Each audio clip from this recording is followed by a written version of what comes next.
what do I eat for a meal? It is not uncommon for someone, this group was set up for neuropathy people, but there's some of you in here, a couple of you that don't have neuropathy, or you're supporting somebody, but you're interested in metabolic issues. If you haven't heard that term before, you will hear it over and over and over in the years to come. It's not going anywhere. It's only getting worse, and I'll explain what that is. But as I'm sitting with somebody and we're talking about neuropathy, here's what's on their mind, and sometimes they vocalize to me. If what you're saying is true, if we can help you with neuropathy, then why has my doctor not told me? I've been to the neurologist, I've had the tests, I've been to the primary care, right? And I've been this. And why are you, as a chiropractor, sitting here telling me that I can get better when nobody else has? And I'm going to tell you it's because we're coming at this with a different perspective. There is only one profession, mainstream doctoral level profession, that is not tied to our pharmaceutical healthcare industry. You are not going to hear me say anything negative about anyone else. I'm not opposed to any of that, but I maybe give you a little bit of appreciation of where we came from to get here. Because today I don't have to worry about going to prison. But up until 1974, I would. Up until 1974 was the last time they arrested one of us for practicing medicine without a license. This guy was arrested 12 times. He was sent to a work camp. By 1930, 15,000 chiropractors had been arrested and put in prison. And many of these were not slaps on the hand. They were 2-year stints. They were work camp stints. And there had only been 13,000 chiropractors. So 15,000 of them had been arrested. Can you imagine what it was like? You're a college kid. You want to grow up and you want to do with that chiropractor that helped you, because they all had their own story. I want to go be one of those. But not only do I have to do all the schooling and pass all the tests and pay for all of it, but I have to be willing to go to prison for it. Do I believe it enough to be willing to go to prison? And for some, the answer was yes. And they went to prison. And while this was going on, I believe while he was in prison himself, the powers that be at the AMA came to the chiropractors and they said, we'll tell you what, we're going to get all of your docs out of prison. We are going to end this pain for you. You don't have to have it anymore. You just have to come under us. All you have to do, we'll give you a limited license. You give up any independence. You come under us and all your pain will go away. I imagine at the time, the price they were paying, it was probably quite tempting, because they had been pretty vocal. They were not against surgeries. They were not against emergency care. They were not against, most of healthcare. What they were against, they said MD stands for more drugs, also means more death. If you keep giving people drugs for problems that should be solved within their body, you're going to have bad outcomes. And the AMA didn't want that anymore. And they had been absorbing as much as they could. Big pharma influence. The regulatory agencies are controlled by big pharma. The FDA, do you know that 65% of the FDA funding comes from big pharma? Big food companies, which is, we're going to tie this all together to the food companies, pay a large percentage of the FDA budget as well, second largest. The NIH, National Institutes of Health. You know that the scientists that are supposed to be regulating the drugs that are going out get royalties from it. $2 billion so far and counting. $2 billion. The Centers for Disease Control, where's their major funding? Pharmaceutical. Patient advocacy groups. The American Diabetes Association is funded primarily through the pharmaceutical companies. That's why if you talk to functional med docs that deal with diet and whatnot, they're like, if you want diabetes, eat what the American Diabetes Association says to eat. It's a high carbohydrate diet. Because in their mind, and it wasn't until recently they even said, yeah, I think sugar causes diabetes. Because in their mind, all they have is pharmaceutical influence. If you have diabetes, you take this drug. Why do we need to talk about diet? American Cancer Society, American Everything. Medical training. Every medical training, every medical school has pharmaceutical influence. They are trained by, I'm not saying that's bad. I'm not saying it's wrong. What I'm saying is they have a tremendous influence into how they think. Professional organizations, American Medical Association, American Hospital Association, the government. There are 3 lobbyists for every 1 congressman from Big Pharma. You think they don't have influence? 3 to 1. The media. This one's interesting. Come on in, Ed. Look how stable he's walking. Should have seen you the first time you walked in here. 55% of the news media gets their budget from the pharmaceutical. There's only 2 countries in the world that allow that. America and New Zealand. Now, here's the interesting thing about this. It is a loss for the drug companies. They do not make money by putting these ads out because you have to go to your doctor to get it, right? So you watch the person on the beach running and they're all happy, and then it says the side effects may include blah, blah, blah, blah, blah, blah, right? The chances of you going to your doctor and say, I want to run on the beach like that guy, and go to the doctor to get that are very slim. It's a loss for them. Why would they pay so much money, more than anyone else, on ads that don't actually bring a return? Influence.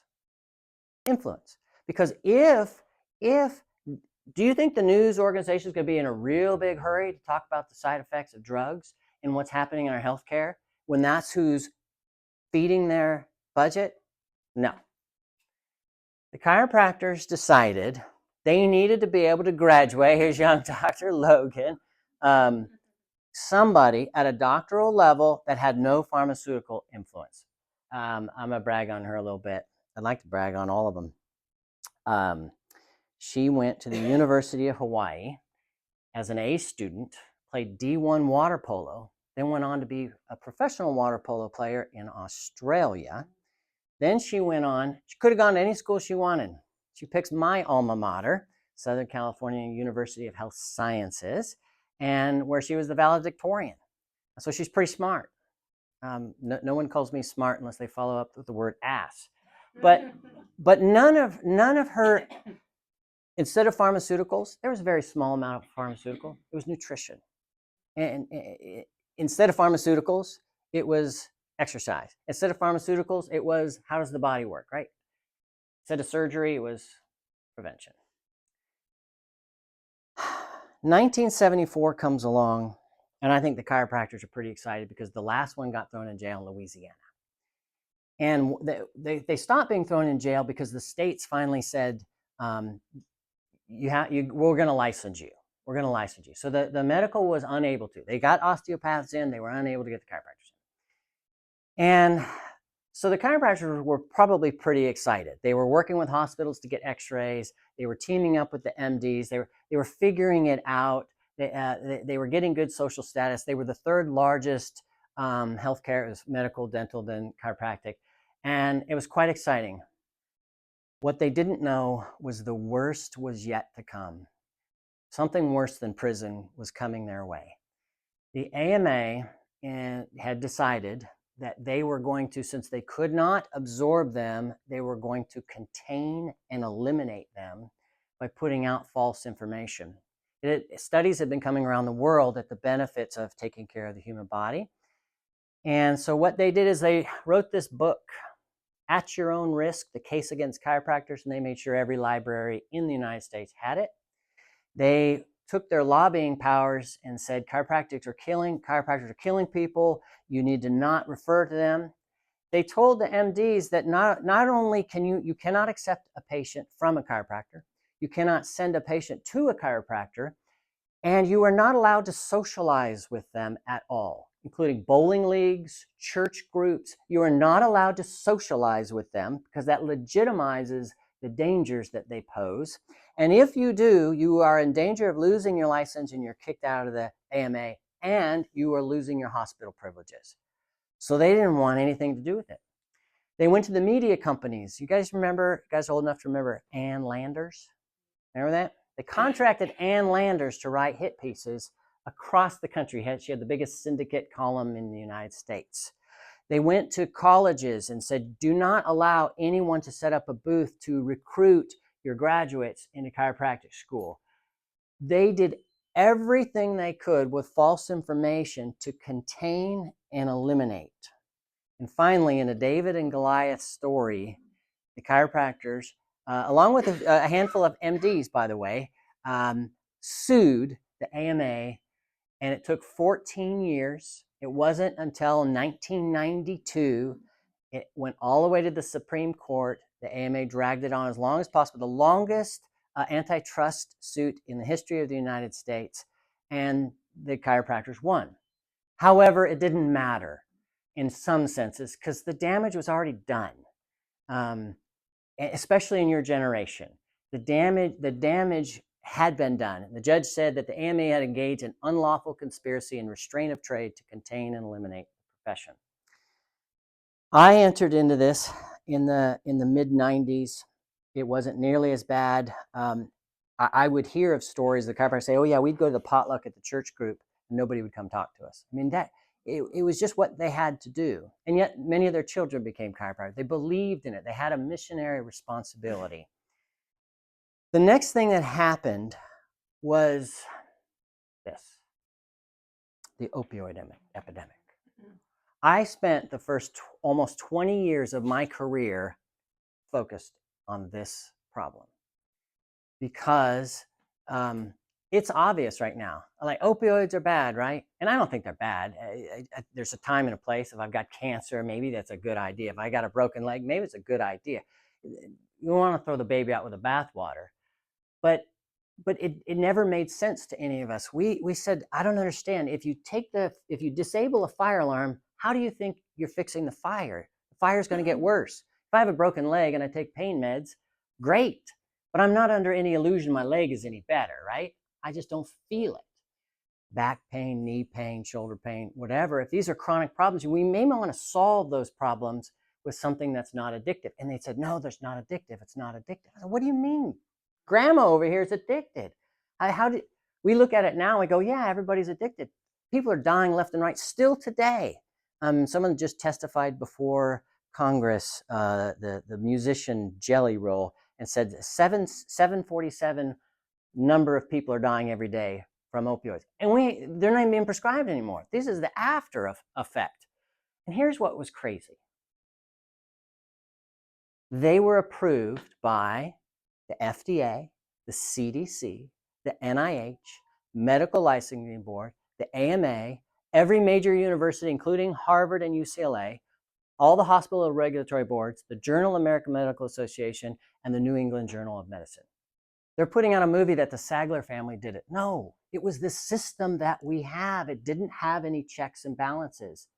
The one profession that tried to create some checks and balances, we were out of the game. All I could do was preach to the people that I knew. And I felt like I was pulling them out in a life raft. 1 year, I counted, I spoke 150 times in 1 year.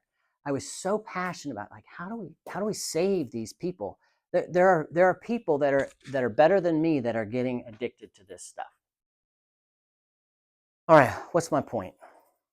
My point is not that any of these regulatory agencies are bad, or the drug companies are bad. There's very few bad people in this world. There's bad ideas.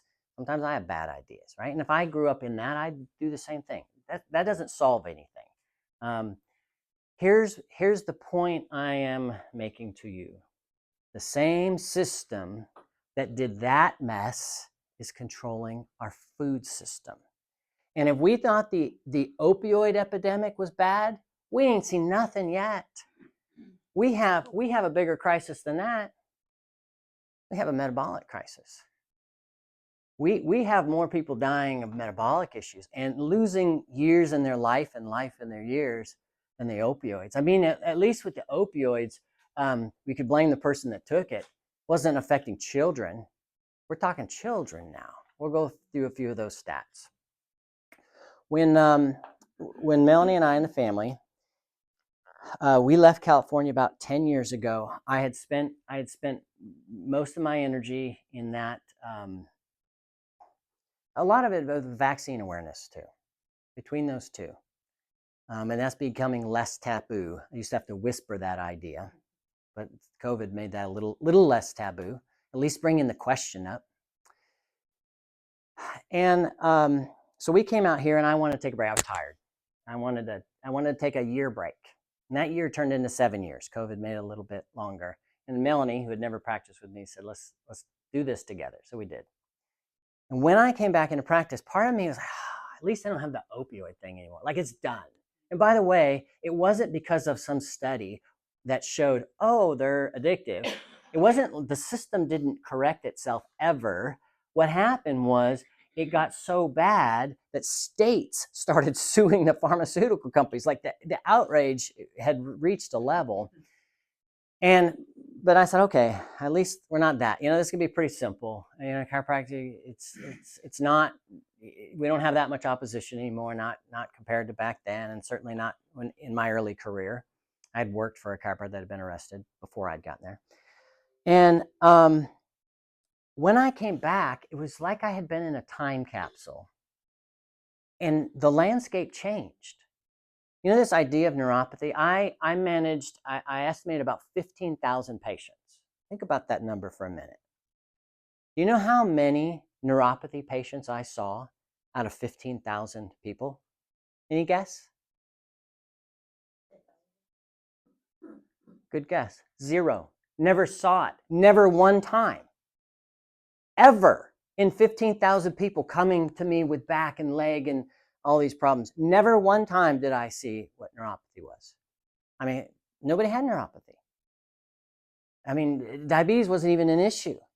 It wasn't. And now I start seeing this everywhere I went. The guy in the scuba diving shop's coming over. Hey, you know anything about this neuropathy? Melanie's dad ends up having it, ruins the end of his life. Everywhere I'm turning, people are asking about neuropathy. What in the heck is going on? That led me on a detour and a change of course to try to understand this and try to figure it out. And this is my new missionary responsibility now. It's not opioids, it's metabolic issues. When we say the word metabolic, it's a big word you're going to get familiar with. We mean metabolism. We mean how the body is processing energy. We mean, is the body healthy from the inside? We're going to use a chiropractic term. It says the body's ability to transform food and energy. A disruption of this can result in a state of dis-ease, ultimately leading to disease. That was the foundation principle of chiropractic. If the body's not working well, it's in a state of dis-ease. It doesn't matter if it's the way you think. It doesn't matter if it's your diet. It doesn't matter if it's your nerves aren't working right. If it's in a state of dis-ease long enough, you will enter disease. And that's where chiropractors, they said, oh, you could cure everything. No, we didn't. We said, you've got to get rid of the dis-ease. We just didn't have to do it in diet nearly as much as we do now. All right, so what do all these things have in common? Peripheral neuropathy, type 2 diabetes, obesity, high cholesterol, high blood pressure, heart disease, cancer, kidney disease, liver disease. These are all metabolic causes. Okay? Tufts University did a study of 55,000 people and said that 93% of the population in America, the study was done in 2018, are metabolically unhealthy. Okay? But it's not just, I told you, it's worse than the opioid epidemic. Our children, I mean, it's from their breakfast, 20% obesity. When I was a kid, when you were a kid, no kids were fat. They just weren't. I mean, we just couldn't. I don't think you could have made a kid fat. Now you can't get them skinny. 20% of kids are pre-diabetic. What is type 2 diabetes always called? Adult onset diabetes. Like type 1, that's when your pancreas quits working altogether. That's autoimmune. That's different, right? Type 2 is lifestyle. It's adult onset. Well, we didn't have any kids. 20% of kids are pre-diabetic now. Fatty liver disease. We have kids now. It's about 25% of kids are showing fatty liver disease as if they are alcoholics. They're getting hypertension. Not to worry, the drug company's got a solution for that. The young people are having problems getting pregnant, PCOS, and elevated cholesterol. Not to worry, we got more statin drugs. We can give those to the kids. I'll talk about those too. Okay, let's look at the top causes of death. Heart disease, metabolic, cancer. at least half of it's metabolic. Okay. This was interesting. Unintentional injury. I was thinking, all right, car accidents. I've unintentionally injured myself. Half of those are opioids. Still, lung disease, stroke, Alzheimer's. You know what they're calling Alzheimer's today? Type 3 diabetes. Diabetes and kidney disease. If you have neuropathy, you have a metabolic issue, and I've said this to you individually most likely, is what good does it say if we save your feet if you die of one of these things? Like, let's get your body healthy. Okay. There are several things that can cause metabolic issues, disruptors. Processed foods, we highlight it in red because that's the one we're going to talk most about. Drugs, I'm going to talk a little bit about statins. Chemical exposure, stress, and sleep. We could go down this rabbit hole of like bad air and water, and like we could drive ourselves nuts. I'm not trying to drive you nuts. We're just going to try to get just the big things here in place. Those of you that came to that last conference where we brought that counselor in to talk about stress, getting stress out of our body, this one I'm not going to spend any time talking about, but if I have someone that has neuropathy that's healing slow, most likely it's the stress. Stress slows healing down. I don't care what you have. Try to regulate your blood sugar when you're stressed. Try to regulate your blood pressure when you're stressed. Stress affects everything in the body. And that's a tough one to deal with sometimes. So we're going to focus on processed foods. All right. Now you can't make this up. The cigarette companies, when the cigarettes were getting out of vogue, we knew, in the early like 1940s, the doctors would say, relax by smoking, right? How many years did we know smoking caused cancer? Like it was as obvious as the opioids, but it didn't really come out of vogue until enough people died. And so the cigarette companies decided they better take their cash and they better reinvest it into something that's better. So R.J. Reynolds, Camel cigarettes, etc., they've bought Nabisco, and Philip Morris bought Kraft. Like, well, that's weird. Again, I can't make this up. They took the scientists that work on addiction, and they took their marketers, and they moved them to the food companies. And they found a loophole called GRAS. Okay, here's approved food additives. Let me just say, in Europe, there's 700, and their philosophy is precautionary principle. You got to really show us this isn't going to hurt somebody. The cigarette companies used a loophole called GRAS, generally recognized as safe. That law was passed in 1958. And what it meant was if you're a food company and you're putting a food, we're not going to put excess regulations on you because it's got salt in it and it's got vinegar. We know those are recognized as safe. Those are foods we all do. We don't have to go through clinical trials for all of this, right? So we'll trust you. You just tell us it's generally recognized as safe and we'll trust you. Well, the cigarette company said, why don't we, they literally made food addictive. Sugar is addictive. We'll talk about that in a little bit. If you are a food company, somebody's ringing you, you get to self-certify your food additives. You do not need FDA approval. You don't have to have any FDA approval. You self-certify it. That's why they estimate we have 10,000 right now. The FDA has no authority to tell you as a food company who says that you fall under GRAS that your food is unhealthy unless they can prove that it causes health problems. You know how hard it is to prove these 10,000? A Crisco would be one of those. You remember the old days, the white Crisco? Somehow we thought Crisco and margarine was healthier than butter, right? Just asinine thinking. And you'd scoop it up. It was trans fatty acids. Well, that was one thing that FDA could come in and they still have trans, but it's supposed to be a small amount. But it has to get to that level. Enough people have to be dying left and right, and you have to prove that it was that substance that contributed to it before. So because they lack some principles. Okay, so here's the principles. We're gonna have 3. Number 1, you want me to answer it?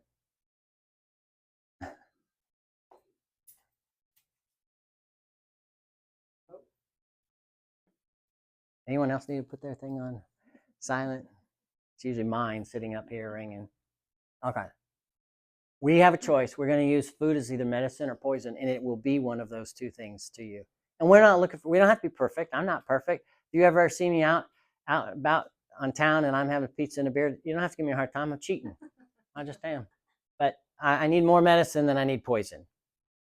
Okay. Here's our principle. The closer to nature, the better. Align with design. Here, this is a chiropractic concept.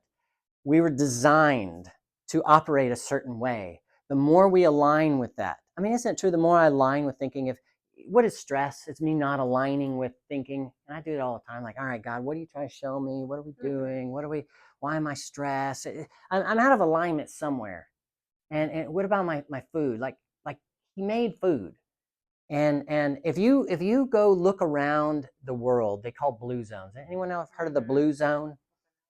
Blue zone is where people live to be 100. And it's a different place in the world. There's only one place in the U.S. That has a blue zone. Where is it, Mimi? You lived right next to it. That's Melanie's mother. Loma Linda. Our kids were born at Loma Linda University Hospital. Strict Seventh-day Adventists, and they only did Whole Foods. Okay, so they had more people live to be 100.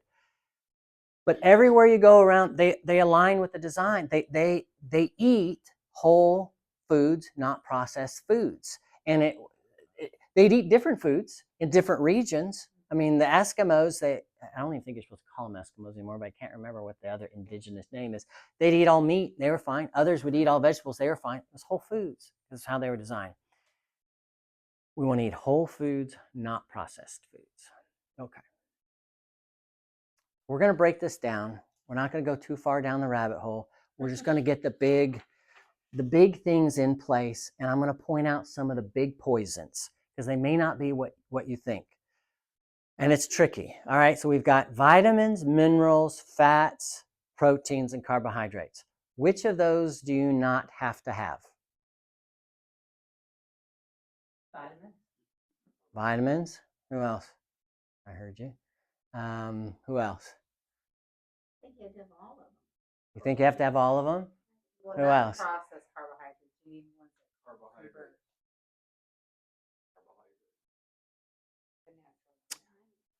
You don't need carbohydrates at all. I'm not saying you shouldn't have some. You don't need them. You know why?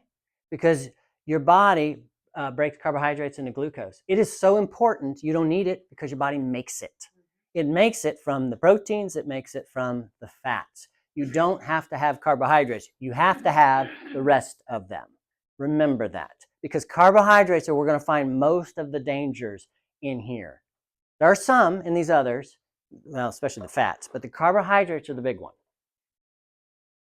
All right, we need 13 essential amino acids.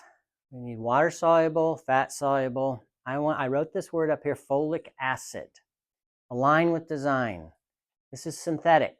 This is man-made. There is nowhere in nature that folic acid, which is in everything. You see the word enriched or fortified flour? They put folic acid. It's supposed to be able to turn into folate, which will turn into methylfolate. I like the analogy that I heard said is vitamins are like oil. You can't go to an oil field, pull oil out of the ground and stick it in your car and run on it. It has to go through a refining process. Our body's refining process for most vitamins, except for K, is methylation. It's you in a usable form. Half of you cannot convert folic acid to folate at all, and the half of you don't do it very efficiently. When folic acid, I'm not going to go on too deep of a dive in this, but when that is in your system, if you have high blood pressure and you can't figure out why, start with folic acid. Because if you're eating folic acid foods, you're going to have what's called elevated homocysteine. It's going to make your blood vessels stiff, and you're going to get high blood pressure. It's bad. You want to get this out of your system as much as possible. We can send you for blood tests to see if you can convert it. I wouldn't worry about it. Don't do it. Here's another one. If you bring me vitamins, you say, is this vitamin good? I'm going to look for two things. I'm going to look for folic acid and cyanocobalamin. When you get a vitamin B12 shot, oftentimes it's cyanocobalamin. Align with design. Where is cyanocobalamin in nature? Nowhere. It's synthetic. It's man-made. The scientists made it. Half of you can't convert it. You don't want it in your system. So we put together some vitamin lists I don't like the idea of taking vitamins, honestly. I think it should come from our food. The problem is, probably doesn't. And when I said vitamin, that's what I was talking about. Your body should produce all you need, and I was talking about you don't need to pop a pill. Yeah, you should get it from your food. But with our farming practices, we probably don't. So the next best thing is we need that. So we want to avoid folic acid, which is in enriched bread. And let's just talk briefly about minerals. And I have to credit Dr. Logan being young and smarter than me. She was big on the minerals, and I wasn't in that camp till I did my own little rabbit hole digging. You know, when your generation, especially, and I should say I'm probably part of some of your generations, is they said low fat and low salt, right? Because salt raises blood pressure. It's true in part. If you have the salt that we eat, the table salt, you have sodium chloride. Sodium chloride is bleached, and it only has 2 of the 16 minerals that you need. Minerals have to work together. If you look at a biochemistry flow chart of how enzymes work and everything, you would see how your body needs calcium and phosphorus and iron. It's throughout it, and we're depleted on it. So I would agree, get rid of table salt. There are more than one kind of salt, but you're going to hear me talk about this one. This is a sea salt. It has the 16, this is on the sheet. You don't have to remember this. This you'd have to put kind of in a grinder because it's thick. They don't do the processing where it's like sand. It just falls apart. I put this in a drink in the morning. A lot of times when we're talking about these metabolic issues, you don't have cancer yet. You don't have these major things yet, but you might have some brain fog, some fatigue. You just don't feel well. And sometimes just getting the minerals you need. I notice for me personally, when I start on this, I just feel better. There must be something I'm aligning with that's better than it was. So you don't have to remember that, but I would recommend it. And for some of you, you're drinking that nasty drink for your neuropathy. You can put a little pinch in that drink. Okay. There you go. Oh yeah, now they're laughing. I'm not saying it's gonna make it taste any better. All right, let's move on to fats. Carbohydrates are gonna be the worst. Sorry, dog. Carbohydrates are gonna be the worst. A close second is fats.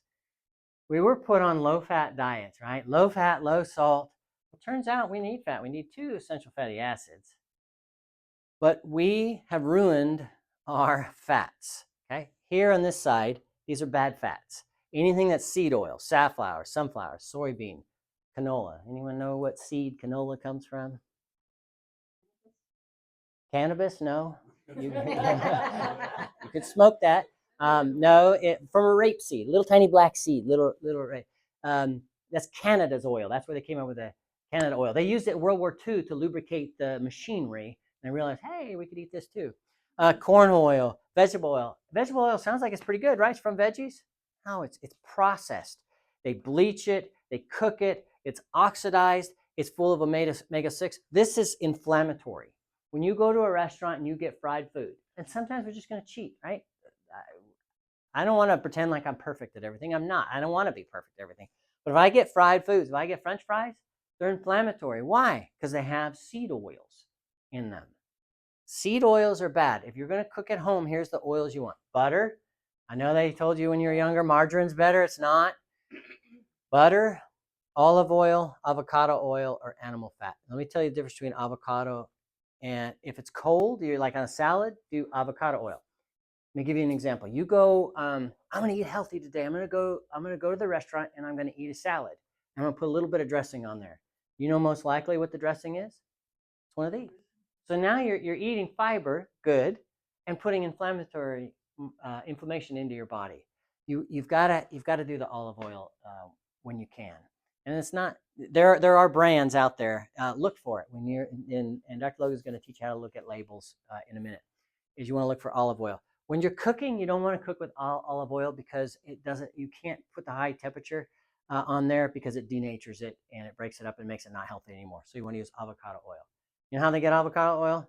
They smash avocados, and you got your oil. Same olive oil. They smash olives and they get it. They don't go through this refining process that they do with these tiny little seeds that oxidize. It turns rancid. Okay. Any question on that before I go to the next one? Yes, sir, Mr. Dale. I've been told that grass-fed butter in the morning with your coffee is good for you. And I know who told that to you too. Yes, I do. Yes, you can do. There is a big movement on keto. I think there's nothing wrong with it. It's great. Do it. Do it. You put it in your coffee? Yeah, doesn't that sound? Some people like it, some people don't. I'm not. We don't recommend the keto diet to very many people, and I'll tell you why. Not because it's not great. Keto is a high-fat diet. It's great. It works. You want to lower your blood pressure, your cholesterol. You want to get out of metabolic distress. Go on the keto diet. It's great. Problem is, most people can't do it. There's a saying that says you have to marry the keto diet. You cannot date it, and they don't know enough to know that when they're cheating. And your body will always choose glucose over fat. So now you're taking high fat and I'm putting some glucose in your body, the body will choose that. So what does it do with the fat? It stores fat. So it's okay to have a little, but you can't do halfway keto. Okay. Hey, Greg, I just Yes, have one ma'am. quick question. We're talking about like the olive oil. So like if you're stir frying something, you do it in avocado, not olive. Yes, because avocado will smoke. Yes, ma'am. So I do that. Coconut oil though, since that's a big thing that would fall. I took coconut out. Coconut oil, if it's red and stinky, it's unprocessed and it's not bad. But if you look at how they process it, matter of fact, Dr. Logan and I were debating, can I put, because we didn't have enough room, I would get rid of palm oil Yeah, we don't. and coconut oil, right? Am I saying that right on the coconut oil? It was, yeah. It's I in thought the so. maybe like in between, not quite as terrible as some of the other ones. Not great, not amazing. So Yeah, maybe we should put it in the middle of the slide, right? It's not quite as bad. Okay, processed oils, inflammation, fatty liver, low good cholesterol. I want you to remember that word insulin insensitivity. That's where we're going next. I want you to know, you've heard of insulin. You've probably heard of it as it relates to diabetes. Just know, of all the things, if there's nothing else that you're going to remember from this talk, I want you to understand the concept of insulin and just know that the bad fats jack it all up. Okay, we want to eat protein. This is the diet that we recommend, that you eat a high protein diet. It's easy to do. It's satisfying. It's not complicated. Somebody's going to ask me, is grass-fed better than corn-fed? It is. I think sometimes you can do the best you can. You know, when they feed these cows, they make them diabetic. Their fat is more omega-6s than, which is bad, than the omega-3s. Yes, I know that, and you can't always be good. But if I had a choice between someone eating a steak, corn-fed steak, or these processed carbohydrates, I take steak all day long. You know, sometimes we're doing trade-offs in here, especially for breakfast.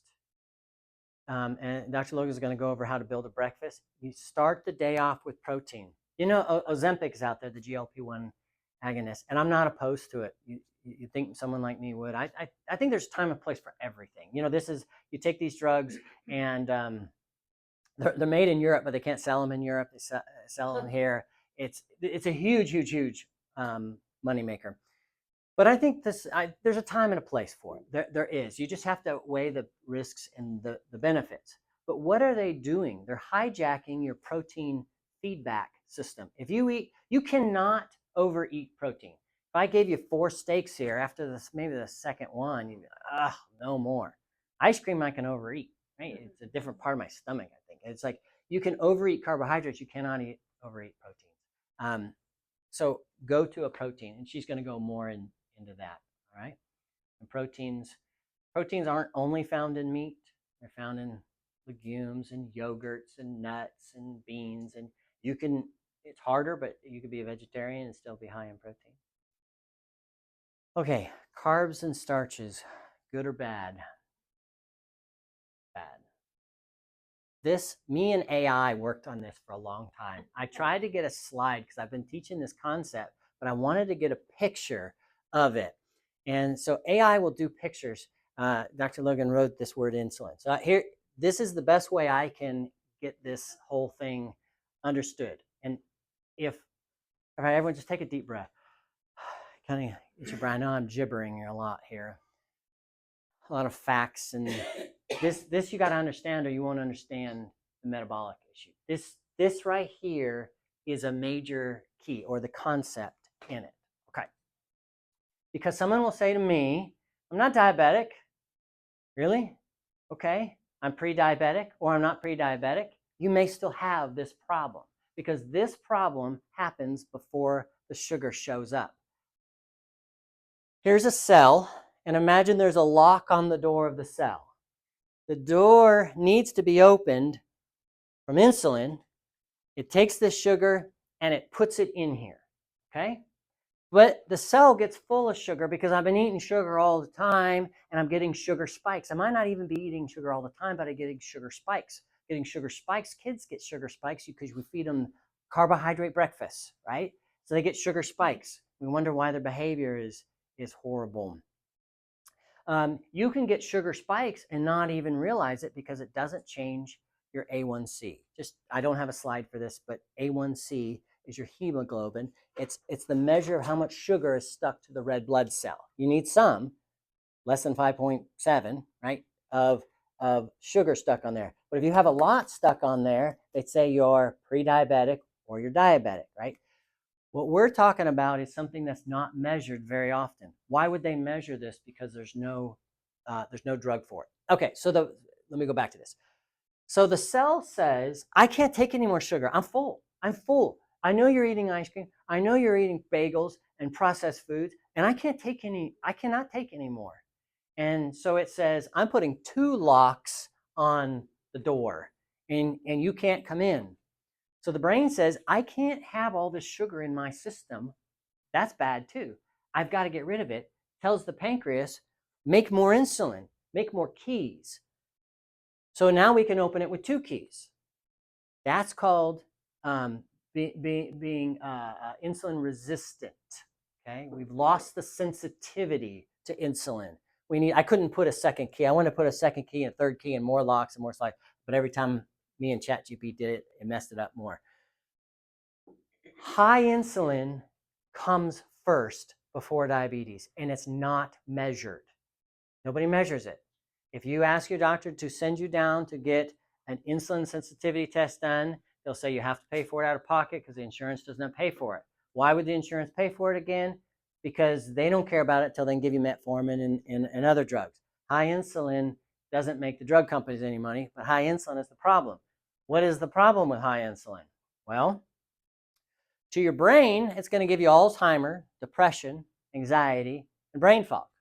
To your heart, it's going to cause high blood pressure, eventually stroke, and atherosclerosis. A patient, we set up if any of you wants to get your insulin checked, you're going to go to Holy City Med. We'll write you a script, and you go down there and you can get it measured. He came to me. This guy, I really like. He's 58 years old. He doesn't look like he's in bad shape, and maybe a little overweight, but not much. He has neuropathy so bad that he was in an airport and he put his key. He didn't realize it. He went through the scanner and he went out after going through all of that. He couldn't find his keys. He was going to visit New Jersey. He gets there. He calls lost and found. He's asking the family. He's looking everywhere. He's lifting his luggage. He didn't realize he had put his keys in his shoes when it went through the scanner. Not one key, like a bunch of keys. And he didn't feel it. It was in the toe because his feet are so dead. He puts his shoes on, and the whole time he's looking for it, it's down in his shoe. Doesn't have diabetes, by the way. So I said, you need to go down and get an insulin test. His insulin should be less than 10, but less than 5 is better. His was 32. He went for a scan last week. He's 57. Went for a scan. And he said that the doctor said my arteries are closing up. I had a brother die of this at 58, and he's like, my arteries are clogging up. What is it? I said, I'll tell you what they're going to do. They're going to put you on cholesterol medication. That's going to be my next argument here in a minute. You know why it is? Because his insulin is so high. Clogs the arteries. Not fat that's doing it. It's insulin. Okay, to your liver, it causes fatty liver disease, cirrhosis, kidney disease, the pancreas, type 2 diabetes, infertility, prostate. Here's the biggest risk of prostate: hypertrophy and cancer, insulin. Causes peripheral neuropathy, obesity, and fatigue, brain fog, and cravings. It'll give you cravings. You're starving if you have high insulin. And your blood sugar is going to be doing this. Why does it cause obesity? You cannot burn fat if you have high insulin. It's almost impossible for your body. You have to get the insulin down. Okay, that's why type 1 diabetics, when they don't have their insulin right, you can feed them 10,000 calories and they can't gain weight. Okay. Any questions on? I'm about to skip to the next one, but I want you to understand. Any questions on high insulin? And we'll go through some graphs. I'm going to go back into it a little bit. Yes. You know, pituitary gland. Mm-hmm. So in essence, his body is probably reacting like a because there's no to tell his pancreas to make. So how does he fit into? Some people have to take insulin, type 1, and that's just fine. But here's the thing. Like I've got a type 1 patient. PCOS, they want to go in and take out her ovaries. Like, hold on, time out. You're getting cysts. She's type 1, has been since she was 13. Her insulin level is really high because she's eating a high carbohydrate diet. Because all they tell her is, well, eat whatever you want, but chase it with insulin. No. We got her on a high protein, low to no carbohydrate diet. So her insulin levels to keep her sugar down, and problems are solving. Energy levels going up, and she's doing great. So nothing wrong with insulin. You just don't want lots of it. Get the carbohydrates down. Decrease the insulin. Yeah. Some type 1s have lots of insulin, and some type 1s have little insulin. The difference is which one eats carbohydrates. Okay. I want to hit on this issue because I see it all the time. So let me ask you, high cholesterol, we're going to call it the bad cholesterol, LDL. Right, we have HDL, think of that's healthy, and LDL is lame. That's how you can remember it. And triglycerides come from what food? Fat, protein, or carbohydrates? Anyone but you answer. I know. What makes cholesterol high, bad cholesterol? Is it fat? Told you a low-fat diet. Is it fat? Fat. No. One primary driver. I'll tell you it's not fat because you can eat cholesterol. You can only change your bad cholesterol by about 15%. Do you know what makes cholesterol? You do. You make it. Here's how you make it. Okay? I want you to memorize this. Here's fructose. We're going to talk about fructose for a minute. Your liver changes it to glucose, bad cholesterol, and triglycerides. So if I see someone's blood work and I see high this but not high that, doesn't matter. There's two types of this. I'm not gonna go into the weeds on this. You really think a statin changing this is going to change anything? They got doctors going on Joe Rogan now. There are scientists going back and looking at the pharmaceutical industry's math on the statin drugs. Statins make a lot of money, billions and billions and billions. And you know how much longer you live on statins? Big zero. There's an argument there's 4 days, but they actually take out everyone that has side effects, which is a lot. So you can't deal with the statins. You have to deal with this with diet. Because if you deal with it diet, you're actually going to have a lifetime change. Let me talk about fructose for a minute. There's a difference between fructose and glucose. Glucose isn't that sweet. When you take table sugar, it's two things together. It's fructose and glucose. We bring them together, and it's called sucrose. High fructose corn syrup, like it's in a Coke, call those diabetes water, that is mainly fructose. But here's the interesting thing. Your body has no use for fructose. It has use for glucose because it makes it. It has no use for fructose at all. So it has to do something in it. Think of fructose like alcohol. Okay, your body treats it the same. That's why kids are getting fatty liver disease as if they're alcoholics, because they're eating processed fructose. Fructose is very sweet. It's very addictive. The cigarette manufacturers made sure it was very palliative and very addictive. When we eat this, your body has to do something with it. So we're gonna have a little hack for you to not get a roller coaster. Sugar spikes, I won't go into this, cause dopamine in your brain. Cocaine does the same thing. That's why it's addictive. Okay? All right, this is my last section, and Dr. Logan's going to finish. I feel the energy level going down, like there's been too much information in here. So let's get a little bit practical. Here is glucose spike. Some of you, there's going to be a day in the not near future, I'm going to have every single patient on a glucose monitor. I mean, we're almost there to be able to do that, but I think it would have huge value. And if you did, what we'd watch is for glucose spikes. And I would love to see them in people. I'd love to see it myself. Okay, here's a glucose spike. What happens with a glucose spike? Insulin goes up, right? Here's a can of Coke, and here's orange juice. They're both the same. They both cause a spike. There is no difference to your body in fructose from a can of Coke or fructose in orange juice.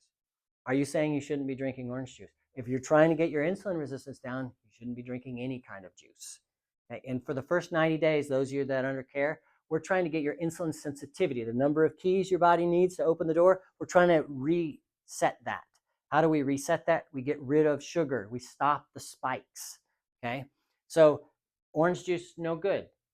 Down the road, have a little orange juice is fine here and there, but I'll show you how to do it. An apple, however, 2 apples, which will not raise your, it has fiber in it, okay? 2 apples won't raise it very much, but you blend those apples in a smoothie, it'll raise it more because you take out the fiber. And so it speeds it up. It's kind of like alcohol. If I gave you a glass of wine and you hadn't eaten anything, and I said, all right, chug this wine, she'd know that she chugged a glass of wine. If after dinner I said, here, take this glass of wine, she probably wouldn't notice it as much. If she sipped it with her meal, she probably wouldn't notice as much because the body's able to process it. Processes fructose the same as alcohol. So if you think of it like that, then I'll show you how to do it with food. Okay, so here's a smoothie that raises it, and then here's apple juice, it raises it. Point is, don't drink juice when you're trying to lower that. This is fascinating. This came from a gal who has testified before Congress. She's French, the glucose goddess. We put on a paper that we're going to give you different podcasts and things to learn from. Her group did a study and did food order. For all of you under neuropathy care, I'd like you to get off all carbohydrates. If I had my choice, I would. But some of you are not going to do it anyways. So, I'm sorry, Cheryl. Was I looking at you when I said that? I know this is the 3rd time you've been to this class. I know you refuse to write down your diet.